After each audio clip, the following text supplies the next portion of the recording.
अक्सर लोग कहते हैं कि रामायण या महाभारत में जो भी अस्त्र शस्त्र या जो कुछ दिखाया जाता है वैसा कैसे संभव है। प्राचीन भारत के अस्त्र शस्त्र ही नहीं, तीव्र गति वाले रथ, पुष्कर विमान, उड़ने की क्षमता वाले मनुष्यों की कहानियां भी आज संदेह की दृष्टि से देखी जाती हैं। यह बात सही है कि टेलीविजन पर जो कुछ दिखाया जाता है वह उसे बनाने वाले की कल्पना मात्र होता है, लेकिन वास्तविकता इससे बहुत अलग भी नहीं है। जिसे भी प्राचीन हिंदू ज्ञान विज्ञान को लेकर शक हो, उसे एक बार महाराष्ट्र में अजंता एलोरा के मंदिर और कंबोडिया के अंकोर वाट मंदिर अवश्य जाना चाहिए। ये वो स्थान हैं जिनकी पूरी कहानी भारतीयों को कभी नहीं बताई जाती, ताकि लोगों को यही लगता रहे कि ताजमहल जैसा मकबरा वास्तव में सबसे बड़ा आश्चर्य है, जबकि ताजमहल के निर्माण में आश्चर्यजनक कुछ भी नहीं है। आज के समय में ऐसी कोई दूसरी इमारत बनाना कठिन नहीं है, लेकिन अजंता एलोरा और अंकोर वाट मंदिर जैसा निर्माण आज के वैज्ञानिक और मशीनी युग में भी असंभव है। विश्व के बड़े बड़े आर्किटेक्ट और बड़ी बड़ी कंपनियां ये कह चुकी हैं कि आधुनिक युग में भी हमारे पास ऐसी टेक्नोलॉजी नहीं है कि इस तरह का निर्माण कर सकें। अजंता एलोरा के मंदिरों को एक विशाल पहाड़ के ऊपर काटकर नीचे की तरफ बनाया गया है। यहाँ बने कैलाश मंदिर को आप देखें तो विश्वास नहीं कर पाएंगे कि इसे इंसानों ने बनाया है।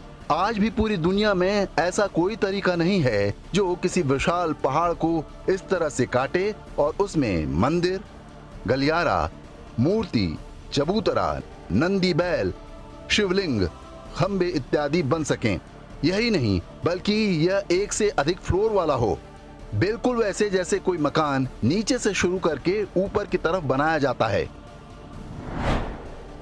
कैलाश मंदिर के बारे में हिस्ट्री चैनल पर एक डॉक्यूमेंट्री दिखाई गई थी, जिसमें बताया गया है कि इन मंदिरों, गुफाओं, मूर्तियों को बनाने में कम से कम 20 लाख टन मलबा निकला होगा।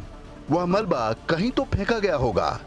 जहां भी फेंका गया होगा वहां भी एक छोटा मोटा पहाड़ बन जाना चाहिए, लेकिन दूर दूर तक मलबा फेंकने के कोई निशान नहीं है। वैसे तो कैलाश मंदिर को आज के समय में बनाना असंभव है, फिर भी आज काम शुरू किया जाए तो इसमें कम से कम 100 साल लग जाएंगे। आज के जमाने में बहुत एडवांस टेक्नोलॉजी और बड़ी बड़ी मशीनें हैं, फिर भी इतना समय लगने का अनुमान कंप्यूटर की गणना के आधार पर जताया गया है।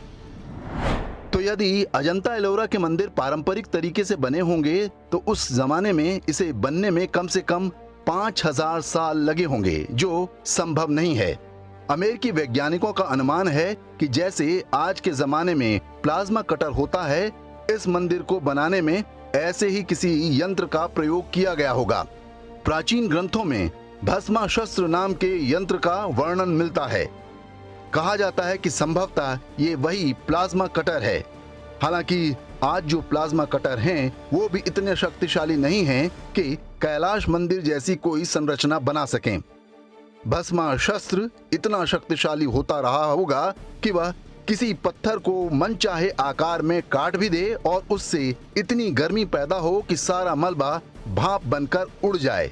ये सारी बातें अनुमान पर आधारित हैं, क्योंकि अजंता एलोरा की गुफाएं और कैलाश मंदिर 7वीं-8वीं शताब्दी में बने हैं। इसके बाद लगभग 1000 वर्ष की गुलामी में भारत का वह सारा धन वैभव और ज्ञान विज्ञान भुला दिया गया। इस्लामी आक्रमणकारी औरंगजेब ने कैलाश मंदिर को पूरी तरह से तोड़ने के लिए सेना भी भेजी थी, लेकिन वो कुछ अधिक सफल नहीं हो पाया था।